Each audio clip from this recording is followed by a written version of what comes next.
Dear friends, on the 9th of October 2012, the Taliban shot me on the left side of my forehead. They shot my friends too. They thought that the bullet would silence us, but they failed. And out of that silence came thousands of voices. The terrorists thought that they would change my aims and stop my ambitions. But nothing changed in my life except this. Weakness, fear, and hopelessness died. Strength, power, and courage was born.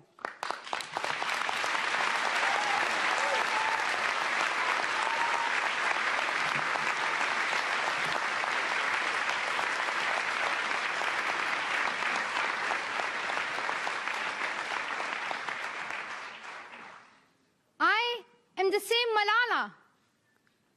My ambitions are the same. My hopes are the same. And my dreams are the same. Dear sisters and brothers, I'm not against anyone. Neither am I here to speak in terms of personal revenge against the Taliban or any other terrorist group. I'm here to speak up for the right of education of every child.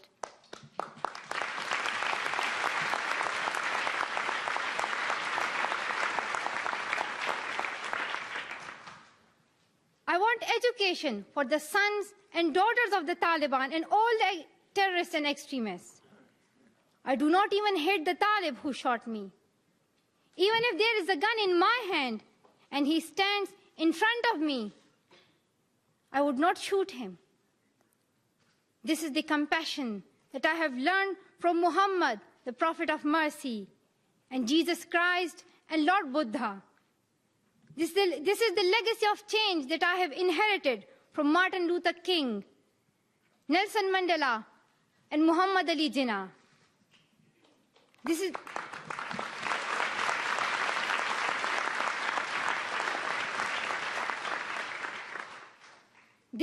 the philosophy of non-violence that I have learned from Gandhiji, Bacha Khan, and Mother Teresa. And this is the forgiveness that I have learned from my father and from my mother. And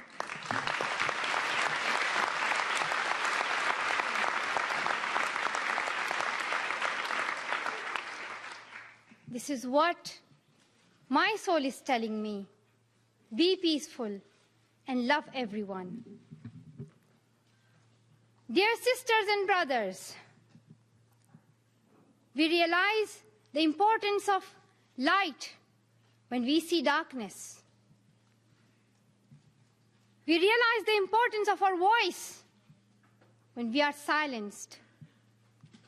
In the same way, when we were in Swat, the north of Pakistan, we realized the importance of pens and books when we saw the guns. The wise saying, "The pen is mightier than sword," was true. The extremists were and they are afraid of books and pens.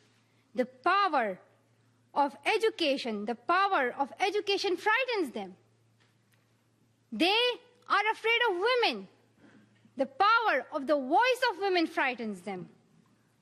And that is why they killed 14 innocent students in the recent attack in Quetta. And that is why they killed female teachers and polio workers in Khyber Pakhtunkhwa. That is why they're blasting schools every day, because they were and they are afraid of change, afraid of equality that we will bring into our society. And I remember that there was a boy in our school who was asked by a journalist, "Why are the Taliban against education?" He answered very simply by pointing to his book. He said, "A Talib doesn't know what is written inside this book." They think that God is a tiny little conservative being who would send girls to the hell just because of going to school. The terrorists are misusing the name of Islam and Pashtun society for their own personal benefits.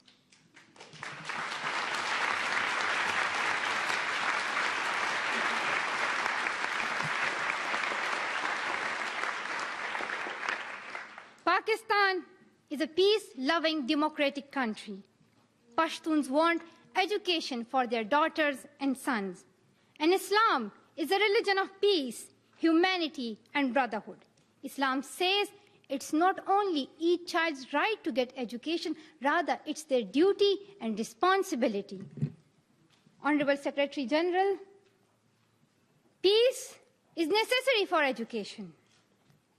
In many parts of the world, especially Pakistan and Afghanistan, terrorism, wars, and conflicts stop children to go to their schools. We are really tired of these wars.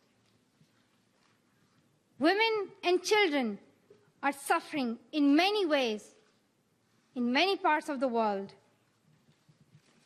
In India, innocent and poor children are victims of child labor. Many schools have been destroyed in Nigeria. People in Afghanistan have been affected by the hurdles of extremism for decades. Young girls have to do domestic child labor and are forced to get married at early age. Poverty, ignorance, injustice, racism, and the deprivation of basic rights are the main problem faced by both men and women.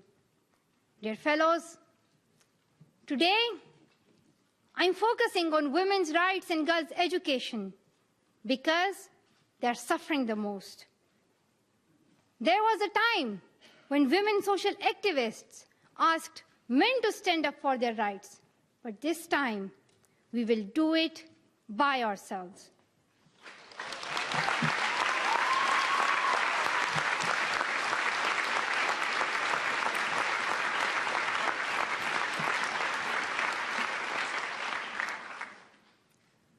I'm not telling men to step away from speaking for women's rights. Rather, I'm focusing on women to be independent, to fight for themselves.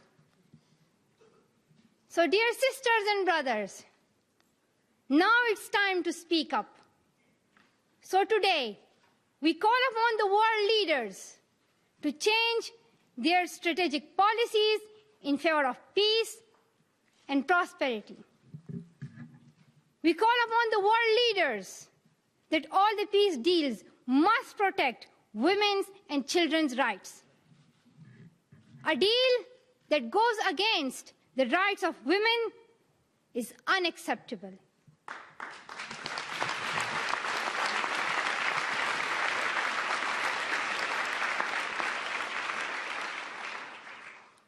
We call upon all governments to ensure free compulsory education all over the world for every child.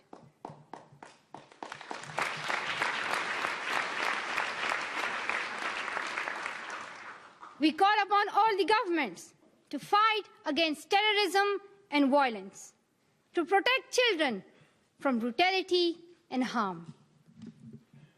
We call upon the developed nations to support the expansion of educational opportunities for girls in the developing world. We call upon all the communities to be tolerant,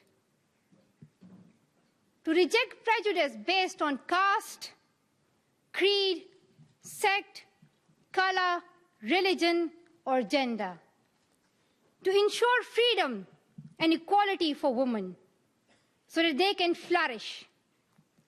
We cannot all succeed when half of us are held back.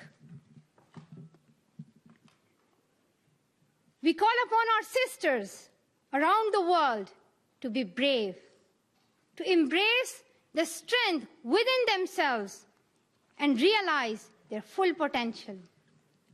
Dear brothers and sisters, We want schools and education for every child's bright future. We will continue our journey to our destination of peace and education. No one can stop us. We will speak up for our rights, and we will bring change through our voice. We believe in the power and the strength of our words. Our words can change the whole world because we are all together, united for the cause of education. And if we want to achieve our goal, then let us empower ourselves with the weapon of knowledge. And let us shield ourselves with unity and togetherness. Dear brothers and sisters, we must not forget that millions of people are suffering from poverty, injustice, and ignorance. We must not forget that millions of children are out of their schools. We must not forget that our sisters and brothers are waiting for a bright, peaceful future. So let us wage a global struggle against illiteracy, poverty, and terrorism. Let us pick up our books and our pens. They are our most powerful weapons. One child, one teacher, one book, and one pen can change the world. Education is the only solution. Education first. Thank you.